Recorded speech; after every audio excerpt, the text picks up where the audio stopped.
اعوذ باللہ من الشیطان الرجیم، بسم اللہ الرحمن الرحیم۔ بہت سے بچوں کو آپ نے دیکھا ہوگا کہ وہ چکن پاکس وغیرہ کا شکار ہو جاتے ہیں اور ان کے باڈی پہ جو ہے تو مختلف قسم کے دھبے نظر آنا شروع ہو جاتے ہیں، یا بعض اوقات جو ہمارے ایلڈرلی لوگ ہیں یا چھوٹے بچے ہیں یا جو امیونو کمپرومائزڈ لوگ ہیں ان میں ہرپیس شنگلز یعنی ایک سرخی مائل اسکن پہ ان کے ایک پیچ آ جاتا ہے اور پھر وہ انتہائی شدید درد کا شکار ہو جاتا ہے وہ ایریا، اور اس سرخی میں پھر جو ہے تو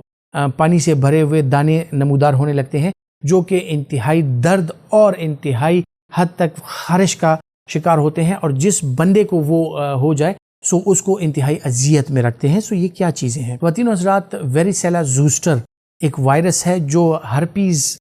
کا سبب بنتا ہے، اور بچوں میں اور اس طرح کے جو امیونو کمپرومائزڈ لوگ ہوں ان میں زیادہ تر یہ اس کا شکار ہوتے ہیں، جو کہ آپ کا جو چکن پاکس ہے اس کا آپ کو شکار کر سکتا ہے۔ اور یہ وائرس اگر ڈورمنٹ سٹیج میں چلا جائے، یہ جا کے سو جائے اور آپ کی باڈی میں مختلف قسم کے جو نروز ہیں، نرو اینڈنگز ہیں، ان تک پہنچ جائے، سو ان میں یہ کافی عرصے تک ان ایکٹیو رہتا ہے۔ لیکن جیسے ہی کوئی ایسی کنڈیشن آتی ہے کہ آپ امیونو کمپرومائزڈ ہو جاتے ہیں، آپ کی امیونٹی ویک ہو جاتی ہے، بھلے وہ کوئی بیماری کی وجہ سے ہو، کسی اور وائرل انفیکشن کی وجہ سے ہو، آپ کو کوئی بیکٹیریل انفیکشن ہو گیا، یا اکثر اوقات جو ہے تو نمونیا کے ساتھ اور جو ملیریا ہے اس کے ساتھ بھی ہوتا ہے، سو یہ وائرس جو ہے امیونو کمپرومائزڈ پیشنٹ میں پھر سے سر اٹھاتا ہے، پھر سے یہ جو ہے ایکٹیویٹ ہو جاتا ہے، اور خصوصاً نرو اینڈنگ جو ہے وہاں پہ ایکٹیویٹ ہو جاتا ہے۔ سو مختلف قسم کے جسم کے حصے ہیں جہاں پر یہ سکن مینیفیسٹیشنز دیتا ہے اور سکن کی مختلف قسم کی بیماریوں کی شکل میں آپ کے سامنے ظاہر ہو سکتا ہے۔ یعنی جن لوگوں میں 3-4-5 دن تک بخار رہتا ہے، یہ اس وائرس کا جو ایک پیریڈ ہے، لیٹنٹ پیریڈ ہے، جو اس باڈی میں وہ رہتا ہے اور انکیوبیشن میں رہتا ہے، یہ بڑھتا ہے۔ سو انکیوبیشن پیریڈ میں یہ آپ کو بخار دے سکتا ہے، اور وہ بخار جب ختم ہوتا ہے تو اکثر اوقات جو لپس اور جو سکن ہے اس کا جو ٹرانزیشنل ایریا ہے، یعنی جو جنکشن ہے، وہاں پر آپ کو چھوٹے چھوٹے دانے نمودار ہو جاتے ہیں جو بعد میں ڈرائی ہو جاتے ہیں، اسکیب پکڑ لیتے ہیں، اور اس کو ہرپیز لیبیالس کہا جاتا ہے۔ اس کے علاوہ جو اس کی سیویئر فارم ہے وہ ہرپیز زوسٹر شنگلز کی شکل میں ہوتی ہے، جو کہ دانے ہوتے ہیں کسی بھی ڈرماٹوم پہ، یعنی جسم کے کسی بھی حصے پہ، خصوصاً جو ٹرنک کا حصہ ہے، پیٹ کا حصہ ہے، آپ کے تھائز ہیں یا آپ کے شولڈرز ہیں یا آپ کی بیک ہے، اس ایریا پہ یہ سکن میں نمودار ہو جاتے ہیں۔ نمودار ہونے سے پہلے اسی طرح ہوتا ہے کہ پہلے اس کا ایک انکیوبیشن پیریڈ ہوتا ہے، اس میں پیشنٹ جو ہے اس کو انتہائی حد تک بخار ہو سکتا ہے، بخار کے بعد اس کا ایک خاص ایریا میں خارش سٹارٹ ہو جاتی ہے، اس پہ درد سٹارٹ ہو جاتا ہے۔ جب وہ سکن کو دیکھتا ہے تو سکن بالکل نارمل نظر آتی ہے، ڈاکٹر کے پاس بھی اکثر جاتا ہے کہ مجھے یہاں پہ درد ہو رہا ہے، ڈاکٹر جو ہے تو وہ ڈائگنوز نہیں کر سکتے کیونکہ سکن پہ کچھ نظر نہیں آ رہا ہوتا۔ لیکن 2 سے 3 دن بعد یا تقریباً آلموسٹ 5 دن تک یہ ہوتا رہتا ہے، اور اس کے بعد جو ہے تو سکن پہ سرخی مائل ایک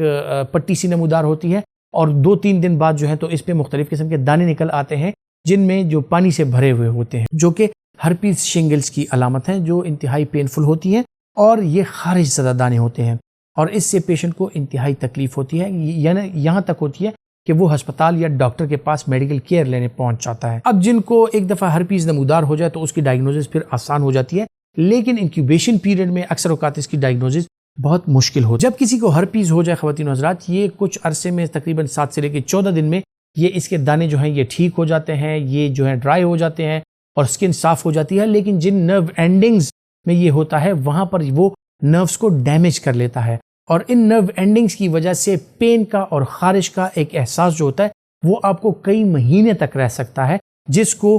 پوسٹ ہرپیٹک نیوریلجیا کہا جاتا ہے، یعنی نرو کا پین ہوتا ہے، نیوروپیتھک پین ہوتا ہے۔ سو پوسٹ ہرپیٹک نیوریلجیا بعض اوقات لوگوں میں سالوں تک بھی رہ سکتا ہے، اور وہ ایریا بالکل صاف ہوتا ہے، لیکن بندوں کو وہاں پر سن محسوس ہونا، وہاں پہ جو ہے تو خارش محسوس ہونا یا درد کا محسوس ہونا، وہ خصوصاً رات کے ٹائم یہ ایک نارمل عمل ہے جو ہو سکتا ہے۔ جن لوگوں کو ہرپیز وغیرہ کا سامنا ہوا ہو، جن لوگوں میں ہرپیز بار بار ہوتا ہو، خصوصاً ہرپیز لیبیالس، ان کے لیے مشورے ہیں کہ وہ اپنی ڈائٹ کا خیال رکھیں، فلوئڈ انٹیک کا خیال رکھیں۔ جب کبھی وہ بیمار ہوں تو اس دوران میں آپ کی امیونٹی جو ہے وہ آپ کو سب سے زیادہ ہیلپ کرتی ہے اس وائرس کے اگینسٹ۔ سو آپ نے اپنی امیونٹی کو برقرار رکھنے کے لیے پروٹین ڈائٹ اور مختلف قسم کے جو منرلز، ملٹی وائٹامنز اور ان چیزوں کا اگر آپ استعمال کرتے ہیں، سو آپ میں تو بخار کے بعد ہرپیز کی جو نمودار ہونے کی علامات ہوتی ہیں وہ کم سے کم ہو جاتی ہیں۔ جن لوگوں کو ہرپیز ہوا ہے ان کے لیے یہ ہے کہ یہ قابل علاج مرض ہے، چونکہ یہ ایک وائرل ڈیزیز ہے، اس نے اپنی ایک جو لائف سائیکل ہے وہ گزارنا ہے، اس کے بعد اس نے ٹھیک ہونا ہے، لیکن جو سمٹمز اس کے ساتھ ہوتے ہیں ہم سمٹمیٹک ٹریٹمنٹ دیتے ہیں، جس طرح اسکن کے لیے کیلامین لوشن، مختلف قسم کے لوشنز، اگر یہ پیچز انفیکٹ ہو جائیں سو اس کے لیے اینٹی بایوٹکس کا استعمال، اس کے ساتھ ساتھ ان میں پین کلرز کا استعمال اور نرو سٹیبلائزرز کا استعمال ہم کراتے ہیں تاکہ آپ کو یہ پین کا احساس جو ہے یہ کم سے کم ہو۔ لیکن جن لوگوں کو بھی ہرپیس کی شکایت ہے وہ ڈیفینیٹلی اپنے ڈاکٹر سے مشورہ کریں، اپنے ڈاکٹر سے معائنہ کروائیں اور ڈاکٹر کی ہدایات کے مطابق ہی دوائیوں وغیرہ کا استعمال کریں۔ اپنا بہت سا خیال رکھیے گا۔ اللہ حافظ۔